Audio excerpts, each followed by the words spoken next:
কারণ বিশ্বনবী দৌড়ে দৌড়ে নামাজে যেতে নিষেধ করেছেন। ইদা উকিমাতিস সালাতু ফালা তাতুহা তাসআউন ওয়া আতুহা তামশুন আলাইকুম বিসসাকিনা ফামা আদরাকতুম ফাসাল্লু ওয়া মা ফাতাকুম ফাতিমু।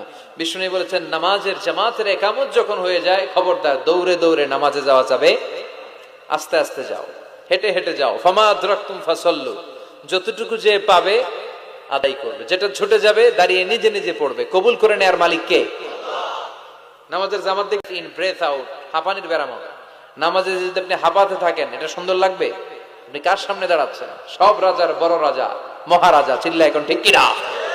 তার সামনে দাঁড়িয়ে হাঁপানির ব্যারাম দেখানোর কোনো সুযোগ? ধীরস্থির ভাবে যাবেন।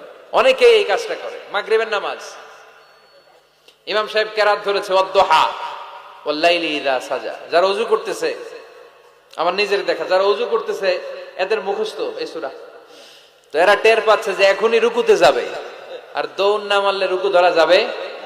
এখন কোন রকম ওযু করে দিছে দৌড়। মসজিদে ছিল টাইলসের মসজিদ, উল্টায় পড়ছে, মুসল্লি একদিকে, লুঙ্গি আরেকদিকে। আছে না নাই? এজন্য বিশ্বনবীর দেয়া নিয়ম ভাঙলে বিপদ আছে না নাই? বিশ্বনবীর সুন্নাহ আছে যেখানে বারাকা আছে। এজন্য জামাত যদি শুরু হয়ে যায়, দৌড় দিবেন কারা কারা? হাত তোলেন। তুলবেন? কেউ তুলবেন না? আচ্ছা, তার মানে জামাত শুরু হয়ে গেলে দৌড়ে দৌড়ে জামাতে যে শরীক হওয়া যাবে, আস্তে আস্তে যাবেন, যা পাবেন পড়বেন, বাকিটা আদায় করে নেবেন। কবুল করে নেবে কে?